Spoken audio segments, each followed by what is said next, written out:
We recently held an open house and people came to our center for free. This is the federal state budgetary institution, Russian National Center for Radiology and Radiotherapy, and we, together with our colleagues who specialize specifically in oncological dermatology, work here. We examined moles and told people that this mole is pathological and it's better to remove it while this mole is fine. And through this diagnosis, we examined around 300 people and found moles needing removal in 27. In several of those cases, melanoma was detected after removal. These people lived peacefully with these moles, and none of them knew how to tell when a mole had changed from a friend you've lived with your whole life into something malignant that could take your life. And that's why in this video, I'll tell you what you need to know about the moles you live with and how to make sure that a mole doesn't become the cause of an unbearable illness, a terrible illness. For example, melanoma may start as a small skin growth but can develop large metastases elsewhere, making it very difficult to treat. Ultraviolet light is a major factor, and physical trauma also plays a role. Today we'll cover this in an organized way. You probably already know this without me. It's when a mole grows in size. For instance, it was 4 millimeters for years, then suddenly increases to 5, 6, or 7 millimeters, and most of these growths stay with us. They can be on the face without causing concern, and over the years they can change shape, structure, and size. And sometimes we don't notice, but then we do. You know, when a friend at the gym says, "Hey, you have some mole or growth on your back that used to be smaller or has gotten bigger." I even once noticed in the gym that someone had a malignant growth, and I told him, "You know, I don't really like that mole of yours. I know it might not be appropriate for me to approach you, but you should pay attention." And that's why the ability to recognize these growths is important, because there's probably no one who doesn't have them. And if you've noticed that a mole you've had for a long time has started to grow, and it's not about millimeters, right, over how many years, but about the fact that when a person starts to notice that it just became bigger than it was, yes, you started to notice that it became bigger than it was. And it's swollen too. Let's say irritation is also from the inside, which means some kind of tumor process might be starting. Why does it grow? And the growth of a mole, basically a tumor, is actually one of the most important signs, because a mole should ideally always be stable and shouldn't change throughout life. And if this happens, it means there's something behind it. The second thing is a loss of symmetry, meaning the two halves of the mole no longer look alike. They don't have to be perfectly even, but if one half suddenly becomes asymmetrical, it starts to look even more like a map. And if you notice that your mole is no longer symmetrical, well, if you imagine a line dividing it in half and one side becomes a different shape or density, or maybe, for example, changes color. So it's not just about the size. This is a very characteristic process, which can also indicate malignancy. In Russian, malignancy means turning something benign into something malignant. And the classic rule for specialists who deal with such growths is asymmetry. This is the first warning sign that should prompt you to see a specialist, such as an oncologist, dermatologist, for a dermatoscopy. For example, if you like this kind of information that you can use in your daily life and benefit greatly from, then you will surely like my Telegram channel as well, because it's free and contains a huge amount of useful information. Find my Telegram channel link below the video. Thank you. Check it out, subscribe, and benefit. If the edges are uneven, if they're jagged, if the border of the mole loses its clarity, that's the third sign. And if the mole is safe, the edge is usually tight, fairly even, and has a clearly defined outline. If you suddenly start noticing that something is changing, remember that with melanoma, the edge starts to spread. It becomes ragged, resembling the outline of a continent, sometimes even jagged. And that's why it feels like it's spreading and creeping onto the surrounding tissue. Sometimes a halo of inflammation appears, meaning the skin around the mole turns pink or red, and this means your immune status around the tissue is changing and your body is starting to react to it. A change in color is also possible, meaning the mole itself can change color. It can get darker, lighter, become more red, become darker, and the color changes unevenly. This is also an important sign of negative developments. It may develop frequent spots, become reddish-brown, lose its color completely, and in some cases, there can even be depigmentation. Pigmented melanomas, typically transparent, can develop multiple colors or shades. Why does this occur? Because the cells that give color multiply and some of them become malignant. For example, deeper layers and vascular components become involved in this process. leading to what Oda Pia Kali described. In this case, you don't yet know the mole is changing. The danger isn't the darkness itself, it can stay with you for life, but that it's lacking, shifting, meaning something has changed. Fifth, it suddenly started to hurt, itch, or there was tingling. This means that something is happening because our benign growths usually stay with us our whole lives, and even when they're quite large, they don't cause any symptoms. But if you start to notice something happening, like the appearance of some pulsating pain or itching, that means, again, that something is happening, the process is affecting nerve endings, it's reaching blood vessels, and new tissues are getting involved. This results in you feeling a new sensation. Inside your mole, even one you were born with, certain factors can trigger a new process, causing new sensations. And that's why many patients remember it later, in hindsight. Oh, right, this mole of mine started itching for some reason a few months ago, but I didn't really pay attention to it, I just wasn't focused on it. So let's not forget about this. The sixth sign is bleeding, meaning a crust suddenly appears. It starts to bleed, it starts to peel off. If a mole starts to bleed, it starts to crack, it starts to get covered with crusts. And not because, for example, you injured it with a bag or a belt because it's in an awkward spot. This is one of the most alarming signs, and bleeding means that the blood vessels inside the tumor have become fragile and the tumor's growth has become more aggressive. So if you notice that a growth you've had since birth suddenly starts to bleed, itch, or hurt, as if it has some kind of dermatitis, you should definitely see a specialist to have it checked out. Seventh, there are structural changes, meaning it has changed on its own. You may notice when you rub your cheek or shave around this growth that for some reason it has become harder, it has risen above the skin, the texture has changed, or the density has changed. Remember, any hardening, any change in height, any appearance of unevenness or bumpiness is a reason to immediately see a dermato-oncologist, an oncologist specializing in skin. Sometimes, for example, in our center, oncological orthopedists also deal with this, so consult a specialist who is experienced in differential diagnosis.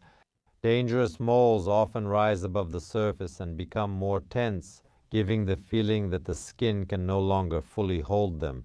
We've covered 7 signs, and I think if you remember all of them, then no mole will be a threat to you. Hello, friends? Are there actually any reasons why moles can become malignant? Because today we discussed that we are usually born with moles, but for some reason they turn from good to bad. But are some of the reasons actually known to you? They're quite well known, we all know about them, and let's try today to figure out in a structured way why this happens and what needs to be done to prevent it, because if you know the cause, you can address it. Ultraviolet light, especially since tanning beds appeared, which have nothing to do with vitamin D. People often wrongly believe tanning beds produce vitamin D, but that's not true and shouldn't be assumed. Ultraviolet radiation, its excess, specifically its excess, because a lack of sunlight is about as harmful as smoking half a pack of cigarettes a day. Ultraviolet light damages DNA, including both healthy skin and the DNA in neoplasms, and it can cause either reversible damage. When a mole can actually overcome this, reject it, just like the skin can reject altered tissues, a mole can't reject itself, but it can deal with it. If this damage keeps accumulating, it builds up in the body, and eventually it can't be controlled. And the cells inside this mole can mutate, meaning they can change. At first, this will create a tumor clone of cells, meaning a few cells will appear, not the whole mole at once, that will become completely different cells, terrorists. That's why sunburns are especially dangerous during adolescence. In childhood, protect especially small children. As for tanning beds, just forget about them forever. And if you live in hot countries, especially if you are a white person living in hot countries, always protect your skin either with clothing or with sunscreen. Injuries can happen, as I mentioned, for example, on the face when you shave and constantly injure the area. Sometimes it's where a clasp is and you keep injuring it. There can also be regular constant trauma from a collar, belt, or underwear. Especially if I have a friend who has a bad habit, he constantly pulls hairs out of his mole. That's also trauma, or attempts to cut off a mole or pick at a mole. They search online, assume it's a normal mole, and may even try to remove it themselves. This raises the risk of transformation, making chronic trauma particularly dangerous, and tick-related processes also contribute. If you have a mole in a place where you constantly injure it, Go see a doctor and let them remove it. Third is genetics. Yes, genetics. There have been cases of familial melanoma, meaning when a parent had melanoma. This means that unfortunately you have a higher genetic risk of developing melanoma. So for you, even less sun and even more protective cream. Fourth, some people have a lot of moles while others have just one. Some even look like a Dalmatian. So if you have a huge number of nevi, just think about it statistically. You have 5 on your back and each one could become malignant. If you've been out in the sun and gotten sunburned several times, if you have 1,000, it's like drawing 1,000 times from a lottery drum instead of just 5, increasing the odds from 0.1%. Therefore, if you have more nevi, more pigmented spots, the higher the chance that one of these areas could transform and lead to certain problems. Dysplastic ones are also moles, moles, moles, moles. So if it's round, irregular in shape, or has an unusual color, you definitely need to keep an eye on it. You know what a typical mole looks like, but if there's an unusual growth, if it's large, changing, hairy, big, or in a spot you can check yourself, pay attention.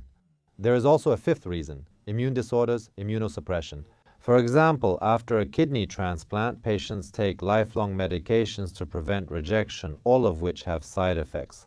The side effect is that these patients have a higher chance of developing any type of cancer, including this type of cancer. If you have a weak immune system, congenital immune disorders, or if you are being treated with certain biological drugs that can affect your body's ability to control the regeneration process. All of this can increase your risk of skin cancer. Naturally, any carcinogens will have an indirect effect on all of this. Smokers have higher risks, so a smoker who sunbathes or drinks and sunbathes is at the highest risk, especially if you use toxic components in contact with your skin, since there are substances that are carcinogens by themselves. If you work in a hazardous industry, then you need to pay even more attention to this. We talked about why, we talked about what types there are, and now let's figure out what you should do if you suddenly notice something. Or, like I saw on that young man's back in the audience and told him, go, get it checked out. The first thing you need to do is to document it, take a good photo with proper lighting, and compare it with older pictures so you don't have to sit and zoom in later. When someone says something has appeared, like when I told a friend he was losing hair on the back of his head and it turned out to be ringworm, he said he'd always looked that way. And even his wife, who has lived with him for many years, couldn't answer the question, was that a bald spot or not? Record it. There's a service called a skin passport, where they'll photograph your whole body and document everything for future reference. Especially now, I think with artificial intelligence, you can do a really good diagnosis and check which moles are changing. So any change is a very important clue that can save us time in the future before getting the right treatment. If there are no photos, take a photo now and photograph it. Not your whole body, passport, or skin, but just moles that are in spots you often injure or are large, strange, or unusual. Identify and focus on those meeting our criteria. Next, consider the dermato-oncologist or oncodermatologist, though they are known by both names and may take offense if misnamed. You need a procedure called dermatoscopy. What does a dermatoscope look like? There are mechanical and more modern semi-automatic versions. The classic version is basically a magnifying glass with a light guide, which can also be connected to a camera, and you just look through it. And that's why the human factor is very important here. The specialist needs to have enough experience to know and be able to distinguish things, meaning he must have expertise. Dermatoscopy is the primary way to assess moles, not ultrasound, lab tests, or a visual exam alone. People often come to me and I tell them to get a dermatoscopy. It's the only thing that can help us make the right diagnosis. You need to assess the structure, size, lesion type, thickness, height, vascular pattern, and pigment network, details not visible to the naked eye. In the morning at our RNCRR, we have a conference where different departments report on various surgeries, and every day, 2, 3, or 4 people are scheduled for surgery to remove a lesion on the face. When I look with the naked eye, I would never think that anything is wrong here. Sometimes they even point out and outline the lesions, and I still can't see them. That's why suspicious moles need to be removed, but it should be done surgically. A patient's mole was carelessly removed without histology, and 3 years later, I had to remove groin metastases. And when I started asking if he had any surgeries, he remembered that about 3 or 2.5 years ago, he had some growths on his knee that were just cut out. We requested those slides, got them back, and sent them for review. It turned out that one was a melanoma and the second was also a melanoma with a positive surgical margin. It wasn't removed radically. That's why you shouldn't use laser cauterization, cryodestruction, or celandine if you don't know what you're removing, because if the lesion, imagine my nail phalanx, is about the size of a melanoma, if it's something benign, that's generally the size they remove. If it's a melanoma, it needs to be removed over a large area. Even if it's removed and seems surgically clean, if the histology comes back as melanoma, they excise the postoperative scar as well, and a large scar remains afterward. That's why only a full surgical excision gives an accurate answer, and if it's a malignant lesion, the excision is done not just within healthy tissue, but with a margin. The fourth point is to check the whole body, to examine all the skin, because there may be a lesion you don't see, since a dangerous mole is rarely the only one. It could mean that if malignancy developed here, you might have certain immune factors or ultraviolet damage that led to its appearance in this spot. Other moles might also develop changes. That's why someone might not notice changes on their back or scalp for years. There are also non-pigmented melanomas which we've encountered in our practice. When we saw large metastases, some as big as my fist, we took abdominal cavity biopsies, and they told us it was melanoma. Later, we found a non-pigmented melanoma in the intergluteal folds. I don't do this, but my colleagues at our center do. Fifth, after a mole is removed, wait for histology results and continue monitoring. There have been cases when people had a mole removed, it was sent somewhere by mail or sent somewhere else, or they were given the sample and they didn't look into it.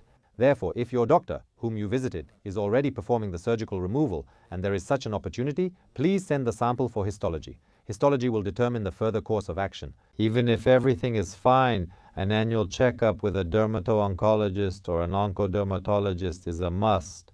If you have fair skin, if you smoke, especially if you are worried. In a country with a climate where you are constantly under the scorching sun and you have pathological moles, or a mole has changed within a few weeks, go to the doctor. If there is asymmetry, uneven edges, or variegation, go to the doctor. If it bleeds, becomes crusty or ulcerated, or suddenly grows quickly, see a doctor. Also seek medical help for new pain or itching instead of self-medicating. If a mole is in an area of constant friction, it's better to have it removed as well. Go to the doctor, let them examine it and decide on the best way to remove it and have it removed. Today we went over simple rules and reasons. Believe me, one day they might save your life or someone else's, so share this video or leave a comment to support this episode. You need to know how to handle these growths properly and diagnose them in time. Have a good day.